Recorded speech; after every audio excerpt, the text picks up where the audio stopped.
کہ معاملہ صرف اور صرف یہ ہے کہ ماضی میں بھی اسی طرح سے کوششیں کر کے چیٹ کیا گیا اور اب بھی مقصد ان تمام تر کوششوں کا چیٹ کرنا ہے، لیکن کیونکہ ہم نے خبر آپ تک پہنچانی ہے، جو ڈیولپمنٹ ہونی ہے وہ تو ہم نے آپ کے سامنے رکھنی ہے، کیونکہ میڈیا نہیں رکھ رہا۔ آج کی ڈیولپمنٹ اس لیے بھی ڈیفرنٹ ہے جو بار بار میرے چہرے کے اوپر ایک مسکراہٹ بھی لے آتی ہے، کیونکہ اب شرط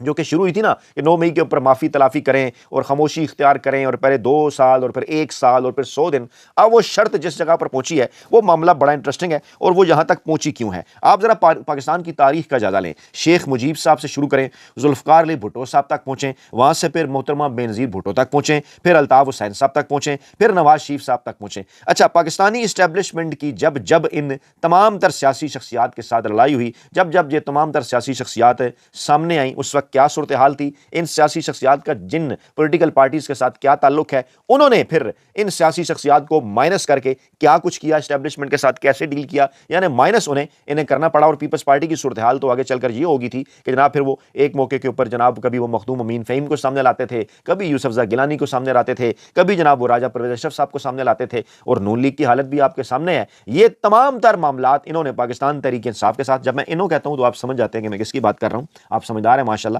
جب پاکستان تحریک انصاف کے خلاف یہ تمام تر کاروائیاں اپریل 2022 سے لے کے آج، کیونکہ ہم جنوری ہے تو تقریباً 3 ماہ بعد اس سارے معاملے کو 4 برس ہو جائیں گے، ان 4 برسوں کے اندر بلا شبہ کوئی 20 مرتبہ اس قسم کے اقدامات، سینکڑوں مرتبہ غیر آئینی اور غیر قانونی ایسے اقدامات اٹھائے گئے کہ جن کے بعد یہ دعویٰ کیا گیا کہ نہیں جناب اب ہم نے پاکستان تحریک انصاف کو ہمیشہ کے لیے ختم کر دیا، نہیں جناب اب ہم نے عمران خان صاحب کو مائنس کر دیا، نہیں جناب اب پاکستان تحریک انصاف کبھی واپس نہیں آ سکتی۔ یہ دعوے گائے بگائے آپ دیکھتے رہتے ہوں گے۔ اچھا، اب ایک نیا کام یہ کرنے جا رہے ہیں، اس کے لیے ہماری اطلاعات کے مطابق ایک چھکا ہے، صحافیانہ چھکا۔ میں آپ کے سامنے وہ نام 6 کا ذکر کر دیتا ہوں: حامد میر صاحب، نجم سیٹھی صاحب، سہیل وڑائش صاحب، طلعت حسین صاحب، نصرت جاوید صاحب اور افتخار احمد صاحب۔ ان کو میں پاکستان کے اندر منافقانہ صحافت کا ایک صحافیانہ چھکا قرار دیتا ہوں، انہیں میں 6 چھکے قرار دیتا ہوں پاکستان کے اندر منافقانہ صحافت کے، اور اب باقاعدہ طور پر ایک ٹاسک انہیں دیا گیا ہے، اور اب آپ کو ان کے اکاؤنٹ سے، ان کے ٹویٹ سے، ان کی پوسٹ سے، ان کی خبروں سے، ان کے کالموں سے،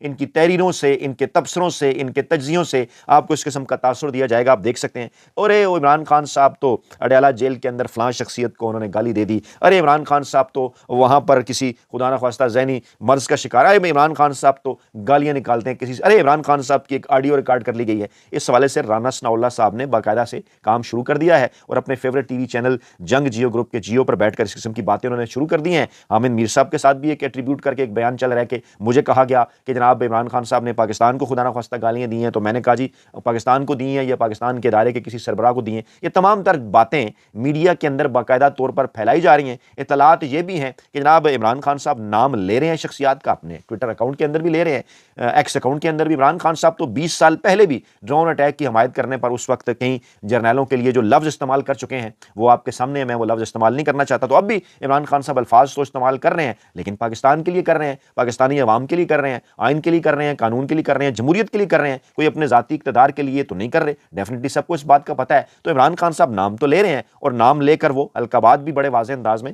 اپنے ایکس اکاؤنٹ میں بھی وہ پوسٹ کرتے ہیں، لیکن اب یہاں پر یہ کرنا کیا چاہ رہے ہیں کہ اسی آڈیو کو یہ آرٹیفیشل انٹیلیجنس کے ساتھ ٹریٹ کر کے اپنی مرضی کی ایک آڈیو بنا کر اس کے کچھ مطالب اور معانی آئندہ چند دنوں میں آپ کو نظر آئیں گے۔ یعنی اس آخری فیز کے اندر اب یہ ہر طرح سے گرنے کو تیار ہے، اور اب یہ معاملات کو یہاں تک لے جا رہے ہیں۔ اچھا، اس دوران ہو کیا رہا ہے؟ رانا ثناء اللہ صاحب کا بیان سن لیں۔ عمران خان کا رویہ مشکلات کا سبب ہے۔ ہاں جی، رانا ثناء اللہ صاحب مسلسل تقریباً 2 ماہ سے اب ہم جی مذاکرات کرنا چاہتے ہیں، ہم جی بات چیت کرنا چاہتے ہیں، او جی پاکستان تحریک انصاف بھی بات کرنا چاہتے ہیں، او جی عمران خان صاحب راضی نہیں ہو رہے۔ تو بھائی آپ تو یہ کہتے تھے کہ ہم عمران خان صاحب کو گرا لیں گے، آپ تو یہ کہتے تھے ہم عمران خان صاحب کو کسی ڈیل پہ مجبور کر دیں گے، آپ تو کہتے تھے ہم چیخنے چلانے پہ مجبور کر دیں گے۔ تو پہلے آپ یہ بات تسلیم کریں نا، ان بٹوین دا لائنز بات نہ کریں، صاف آپ یہ بات تسلیم کریں کہ عمران خان صاحب کو قید میں کوئی تقریباً 900 دن ہونے والے ہیں، قید تنہائی مسلسل، پہلے بھی فیز آئے، اس فیز میں 75 دن ہونے والے ہیں۔ عمران خان نامی شخص آپ سے ٹوٹ نہیں رہا، وہ کھڑا ہے ڈٹ کے، وہ کہہ رہا ہے کہ میں جو مذاکرات کی بات کر رہا ہوں نا اسٹیبلشمنٹ کے ساتھ، اس کے بدلے میں کوئی رہائی نہیں مانگ رہا،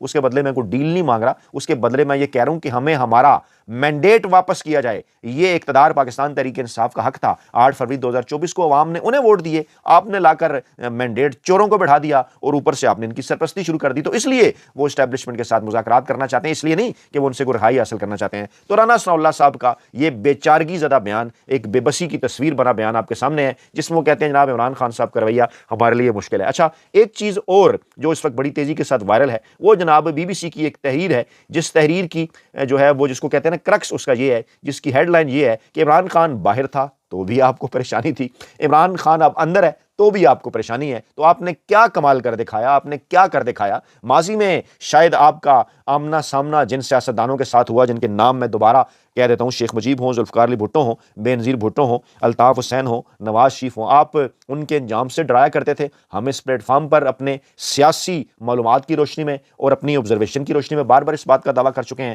کہ عمران خان صاحب کا انجام ان میں سے کسی جیسا نہیں ہے جو فارمولہ ذوالفقار علی بھٹو صاحب پہ یا نواز شریف صاحب پہ لگایا وہ عمران خان صاحب پہ نہیں لگ پا رہا، کیونکہ عمران خان صاحب تو نہ اپنے مال کے لیے، نہ اپنی کھال کے لیے اور نہ اپنی آل کے لیے کوئی ایسا معاملہ ہی نہیں کہ وہ آپ کے ساتھ کسی قسم کی کوئی ڈیل کریں۔ وہ تو بڑے صاف اور واضح انداز میں کہہ رہے ہیں کہ آپ اپنا کام کریں، سیاستدانوں کو اپنا کام کرنے دیں، اور ہم پہلے آپ اس کے ساتھ مذاکرات ہوں گے تو پھر آپ اپنی جگہ چھوڑیں گے، آئینی جگہ پر جائیں گے، اس کے بعد پھر سیاستدان بیٹھیں گے۔ آپ سیاستدانوں کے ساتھ کیا مذاکرات چاہتے ہیں کہ وہ آپس میں بات چیت کریں، مذاکرات کریں، آپ وہیں پر بیٹھے رہیں جہاں پر بیٹھے ہیں؟ تو ایسا تو نہیں ہو سکتا۔ یہ ہائبرڈ رجیم چلا کون رہا ہے؟ سب کو اس بات کا پتہ ہے، تو جو چلا رہے ہیں انہی سے بات ہونی ہے۔ اس پر چاہے آپ پھٹا اڑائیں، چاہے تنقید کریں، دیکھیں جی سیاستدانوں سے بات نہیں، ارے بھائی ان کے پاس ہے کیا؟ نون لیگ یا پیپلز پارٹی کے پاس کیا ہے؟ ماس سوائے چوری کی نشستوں کے کہ ان کے ساتھ عمران خان صاحب اور پاکستان تحریک انصاف بات کریں؟ تو یہ پریشانی واضح طور پر صرف اور صرف اسی لیے ہے۔ اچھا، پھر عمران خان صاحب کا ایک بیان بڑا وائرل ہے ان دنوں کہ مشکل وقت میں کبھی ہار نہیں ماننی چاہیے، گر کر سنبھلنے والے کامیاب ہوتے ہیں، اور جب انسان گر کر کھڑا ہوتا ہے تو اسے مزید طاقت مل جاتی ہے، اور پھر اللہ کی مدد اور نصرت کی بھی انہوں نے بات کی ہے۔ بیان